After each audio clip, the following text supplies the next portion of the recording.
Escudero, papalitan ni Villar. Ayan na nga ba tayo eh. Nandito na tayo sa punto na to, mga kutsero. By the way, and this has nothing to do with my bias or anything. In fact, mga kutsero, hindi ko binoto si Escudero. Hindi ko binoto si Cheese Escudero nitong nakaraang 2022 national elections. So I can say this with as much credibility as I can. So far, as Senate President, si Cheese Escudero has been doing well. Yung kanyang mga posisyon sa mga issues has been on point. Ganun ho talaga dapat ang senador kasi. Kung ano yung ginagawa ngayon ni Cheese Escudero, ganun ho dapat talaga. Neutral ka lang sa mga issues. Huwag kang makikisaw-saw.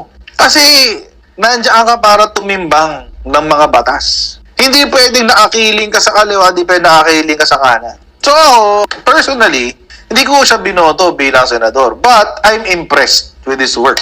Hindi ko akalain na ganyan pala siya. Kasi dati, more butterfly siya than anything else eh. Pero, ngayon mukhang mas meron siyang, mas may tinatayuan siya ngayong prinsipyo, hindi katulad noon.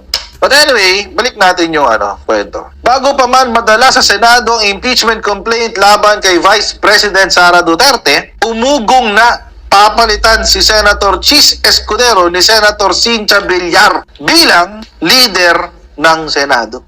Ayan na, naninigurado na ang mga DDMs, guys. Ayon sa isang reliable source, pinangunahan ni Senator Amy Marcos, nakapartido ni Villar sa Nationalista Party, ang pagkalap ng pirma ng mga senador para mapatalsik si Escudero bilang Senate President.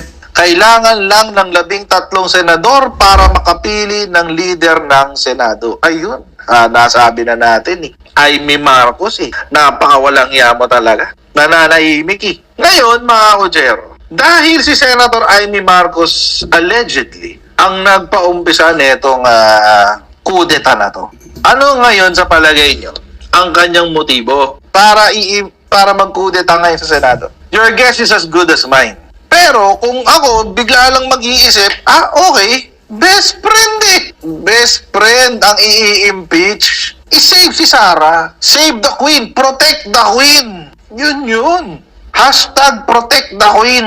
May 10 na raw sila sabi eh. 12 na pala, so kulang pa ng isa. Nabatid na ang grupo ni Villar ay mayroon ng suporta ng 12 senador. Habang ang iba pang mga senador ay hindi pa rin sigurado kung sino ang kanilang susuportahan. Madali naman kasi yung isipin yan. 12.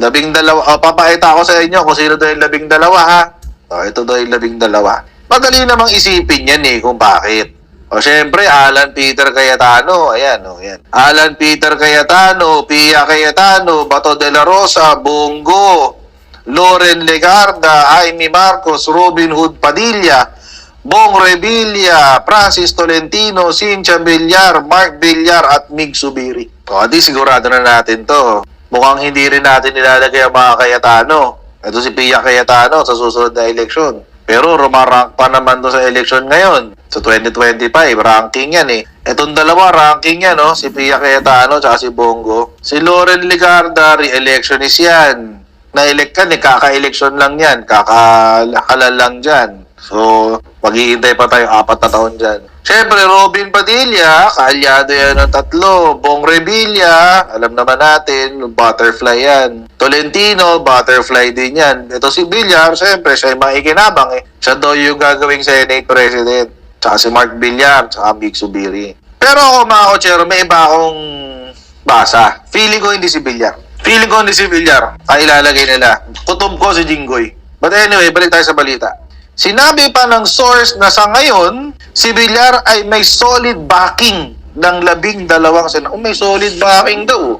Kabilang sina Marcos, ang magkapatid na Cayetano, Alan Peter at Pia, Ronald de la Rosa, Francis Tolentino, Bongo, Robin Padilla, Ramon Revilla Jr., Loren Legarda, Mig Subiri, syempre si Mark Villar at saka si Villar mismo. Yun na kayong pinakita kanina. So 12. So isa na lang ang kailangan nila. Feeling ko yung isa na yon si Jinggoy. Feeling ko lang. Mamaya ko ipapaliwanag kung bakit.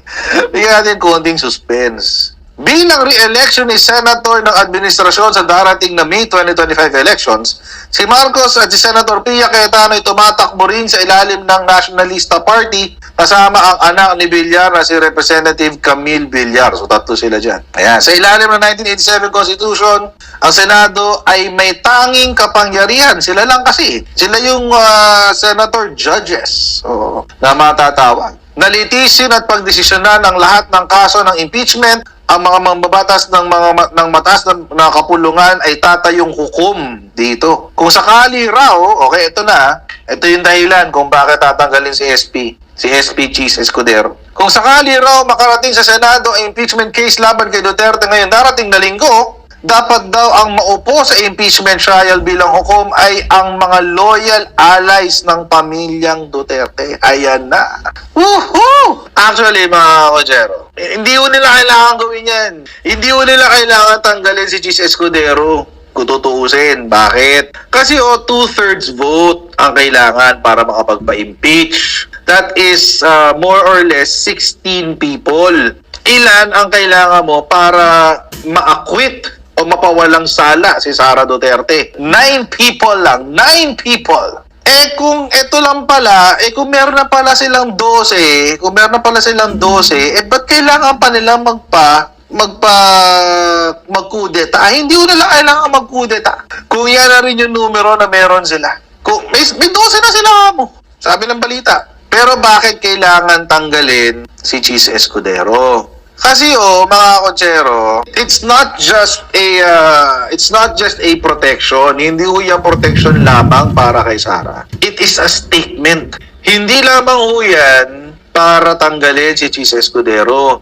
Sila po ay gumagawa ng statement. Sinasabi ng mga DDMs na amin ang Senado. Correct. Show of force yan. Kasi mga Konchero, kung impeachment lang to, hindi nila kailangan gawin tanggalin si Cheese. Hindi nila kailangan gawin yun.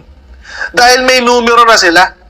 Alam natin lahat may numero na sila Sigurado ako, ito ang isisiguro ko. Sigurado ako magkakaroon ng impeachment. Magdidesisyon ng House of Representatives na i-impeach si Sara.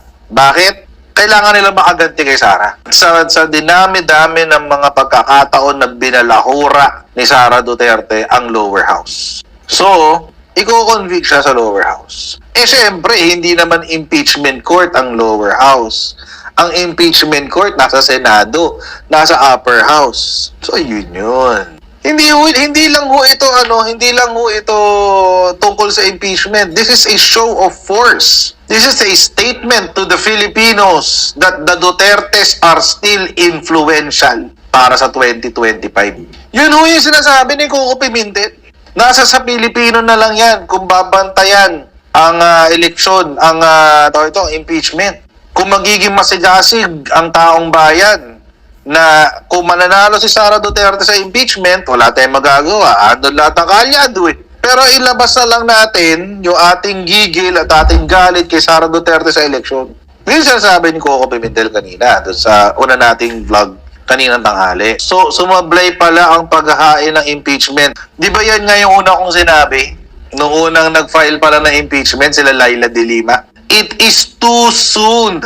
It is what it is. Andiyan na siya, nakahain na. Wala tayong magagawa. Happy ngayon si Sara. Happy siya. Oo, kasi namamaniobra yung Senate. Tapos, ginagamit ng mga DDS ang INC. Kahit iba naman ang sinabi ng INC. Di ba? Ganun talaga. Happy siya. Welcome to Team Sam TV, your channel for the latest news updates. Here, we break down the biggest stories from around the globe, covering everything from breaking news to politics. Whether you want to stay informed or just catch up on what's happening, we've got you covered. So, don't forget to subscribe and hit that notification bell so you never miss out on the latest news. Join the Team Sam TV family, and let's explore the world together, one update at a time.